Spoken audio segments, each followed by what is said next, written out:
Hello, and thank you so much for tuning into the She Can Ball podcast. I'm your host, Mahi Jariwala. Today, we're joined by the head girls basketball coach at Montverde Academy, Coach Special Jennings. Before we get into it, I want to thank Keto Crisp by Can Do for sponsoring today's episode. Keto Crisp protein bars only have 4 grams of carbs and 2 grams of sugar with 10 grams of protein. I keep these in my basketball and school bag because they make the perfect snack. What I love most about these bars is how good they taste. One of my favorite flavors is almond butter chocolate chip, and it literally tastes like a chocolate chip cookie. I'm an almond butter lover, so these bars just really hit home for me, but don't take my word for it. Try some yourself by going to tastecando.com and use code SheCanBall for 15% off your purchase. Kind of starting off with you and your career, how did you first get into basketball? I grew up across the street from a recreation center in a park called Wood Hill. And so pretty much everybody was there on weekends playing ball and doing different activities. So just kind of hanging out and fit in with everybody. It just was like a ritual weekend thing. And then when did it get serious for you? Because I know you ended up playing college basketball. It got serious when I got good. I think probably around 7th grade when I started playing AAU. And that had a little bit more of like traveling, and the tournaments were serious and the coaches were serious, and winning was a big deal. So probably around 7th grade is when I started getting serious about basketball. And then what was your experience at Xavier? Xavier was fun. I had a great experience, great 4 years. We were one of the top teams in the country. 4 NCAA tournament appearances, went to an NCAA Elite Eight, 3 A10 championships, 4 regular season championships. So just a great year. I think I lost maybe 17 games in 4 years. So it was just, it was a great experience. Do you have a favorite college basketball moment from your career? I would say beating Vanderbilt in the Sweet 16. I think that moment was great because the year before, Gonzaga, sorry. We had lost to Gonzaga the year before, and then we ended up beating them in the Sweet 16 the next year to go to the Elite Eight. And then you ended up playing overseas in Finland, and what was that experience like? Cold. It was Finland's dark. It's cold. Different. It's hard place to live, and I say that because they speak their own language, and so trying to adapt to their culture was a little difficult for me at first. But it was a dope experience. I had some teammates that I had actually playing over there, not for the same team, but in the same country. A lot of the women that I had played against in college were over there. So it was a dope experience. And then how did you kind of make that transition from being a coach from being a player to a coach? How did you end up getting into coaching? I knew I would coach when I was in college. I went to this program my senior year called So You Want to Be a Coach. And you go to the Final Four and you get to meet with a lot of different people, a lot of different influential people. That's already in the coaching business and kind of network and those type of things. But I knew I would be a coach when I was like a junior in college. It just was like a natural net for me. It was like a comfort for me. It's what I loved. I was a point guard. So in a sense, I was a coach on the floor already. But I just knew my passion was once I was done playing was to still be involved and kind of just pass down the knowledge that I've gained through years. And I know you were able to coach at the college level. So how did that end up happening? I started out at the college level, just networking, being a great character person and being able to have people reach out on your behalf. My college coach was great friends with Mike Bradbury, who I had known. He recruited me when I was coming to Xavier, and then he ended up leaving Xavier before I got there because he became a head coach. But he and Kevin McGuff were really great friends, and Kevin knew that I wanted to get into coaching, and Mike had a position open, and Kevin just kind of threw me in there, and Mike gave me a shot. So that's how that worked, just networking and your character, having great character. And was it an easy transition for you, being a point guard and kind of having that vocal role on the team to being an actual assistant coach for a college program? I think it had less to do with me being a point guard and more to do with me studying the game of basketball. I think that just being a student of the game, watching film, breakdowns, scouting reports, different things, learning those things, I think helped me tremendously for when I did first get my opportunity. And how important do you think studying the game is for an athlete? It's very important. It's almost like, when you're in school, you have to study for tests. Basketball, the game is the test. And so it's very important. I don't know how people don't study, how some people leave practice and that's all they've done the entire day is to just practice in those couple hours. And, film is the best teacher. And you learn a lot about, sometimes as people, we think like, no, I did this.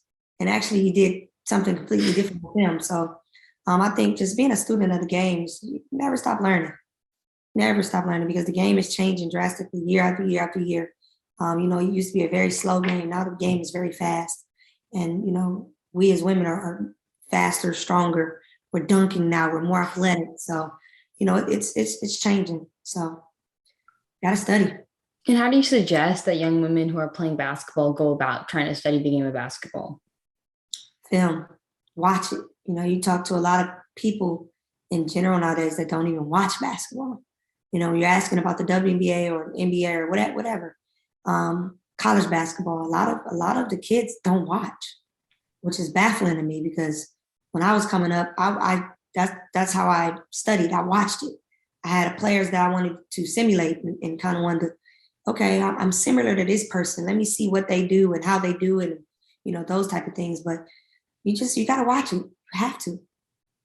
And then kind of moving on to from your kind of coaching career at the college level to at a high school, how do you think that you kind of made that transition and how is that different in a way? It's not really a difference. And I say that because it's the same thing. My kids live on campus. So it's already giving you that college feel. Obviously you have to, sell the school to get people to want to attend Montverde Academy. And so it's not really a huge difference from being a college coach. College coach is basically you're selling your goods. You're trying to promote your goods, and that's doing the same thing at this level. Because we compete at a high level, you also you want to get you want to try to get the best kids, not just players, but the best people in the nation, and even outside the nation to come to your school. And so it's not a drastic change for me here at Montverde Academy. And then you also have the number 2 ranked player, Janae Barker, on your team. What does she bring to your team, and like, what is it like to have her play for you? She's a dynamic person, dynamic kid. She's obviously from a basketball standpoint, she's phenomenal. She's a pro, and she's a pro right now. But just she's a great teammate. She's in the gym. She's trying to bring everybody else up to par to that level of pro. And she's a competitor. As a player, she's someone you want to play with. I want to play with her because she's so competitive and she's going to give it her all. And she's very spicy. She's a tough kid, tough-nosed kid, but just competitor. You don't have to ask her to compete. She's going to do that and she's going to give her all every single time. What is your practice schedule like? Oh, we practice every day. Right now in season, obviously we play on weekends, we play during the week. We travel a ton. So it varies. This week we were supposed to play Tuesday, and then right now we're supposed to be in Atlanta. And due to protocols, we weren't able to make that trip. But next week we're supposed to play Wednesday, and then we go on the road actually to Ohio and play up in Ohio in the Classic City. So we travel. We've been to Dallas this year. We've been to South Carolina. We've been to Tennessee. We've been to Tampa, Jacksonville. Like I said, we were supposed to go to Atlanta. We're going to Ohio. So we get out. And we travel because we want to compete and play against the best. And that's the only way. You can't call yourself the best if you're not playing against the best. And so we harp on playing the best competitions. And so for days that you are at home and you don't have games, is it just a 2-hour practice or? It depends. We have weights. We have our own strength and conditioning coach, does a phenomenal job in the preseason where we're lifting weights 3 times a week. And again, during the season, that varies and it changes a lot, but we do a lot of preventative things in the weight room as far as, for our knees and ankles and just different things to try to keep us healthy, to sustain that muscle and that strength throughout a long season. But we lift. We have film. We do film. We do a ton of film. I'm a strong believer in film. And then, we practice. And so if like this past week, we've gone Monday through Friday. And then they'll be, they're off today, off tomorrow. We'll get back at it Monday and, get ready for the week. And how do you think playing at Montverde Academy is different from playing at like a local public school? I think that at a local school, I don't think they travel as much. I don't know too many local schools that carry their own strength and conditioning coach. I don't know too many local schools that, where the kids are, you live on campus, you have that college feel at an early age. And so those are just advantages of what we do. But the travel, definitely, like I just explained, we go a little bit everywhere, and we have pretty much a college schedule, with study halls and different things like that, which you will see at the next level. So it's just kind of getting them prepared earlier. And like, what is your personal approach to coaching? My personal approach is just trying to pull the best out of every kid and put them in the best situation possible to be successful. And whatever their strong suit is. You find a lot of coaches that try to turn, water into wine. And what I mean by that is, if I have a kid that I know, within time that she's going to be really good at this. And, this just may not be her niche, over here. I'm going to spend more time trying to help her better her best, as opposed to spending a lot of time on trying to get someone to get some, to do something that they may necessarily not be good at. And so I'm just a strong believer in, always things you're good at, you can always better, and things you're bad at, you can always improve on. But I definitely harp on spending more time bettering your best. Yeah, very well said. Lastly, what advice do you have for girls that are, looking to pursue basketball at the college level or just even beyond that? Learn at a young age to handle adversity. It's not going to be perfect. It's not going to be easy, but, a lot of kids nowadays are jumping ship as soon as the boat rock. As soon as something don't go their way, we're jumping ship. Or as soon as, a little bit of adversity hit, they're running away from it. And life doesn't work like that. So when you get to the next level, whether that be in a professional athletic setting, a college athletic setting, whether that be as a college student, when you get in the real world, whether that be a doctor, lawyer, firefighter, singer, what have you, things are going to get tough, and you can't just quit or jump ship the moment that it doesn't sit well with you. And so my advice to anyone would be to learn to face adversity head on early. And that'll take you further.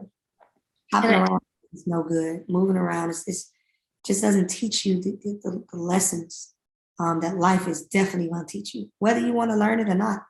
And it's that much harder when you don't learn it at an earlier age. What was kind of a personal experience for you of facing adversity, and how do you think you went through that and came above that? I've had a few moments. I would say when I was a player, I would say coming from high school as a freshman, I think that, I was all this and all that and had all these accolades and things like that. And going to Xavier was very humbling for me because, again, I had a coach that taught me a lesson of the world does not rotate when Special Jennings wants it to rotate. Or things are not just, given to you. Everything must be earned.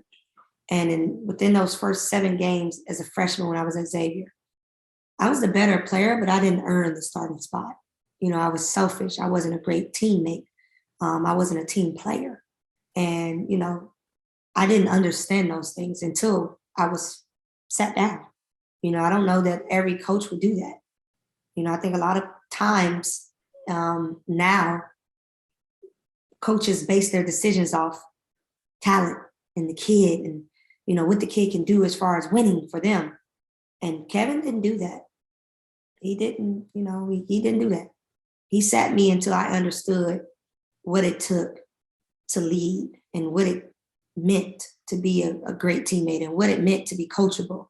And until I got the lesson, I sat. And it was by far the greatest thing that had ever happened to me.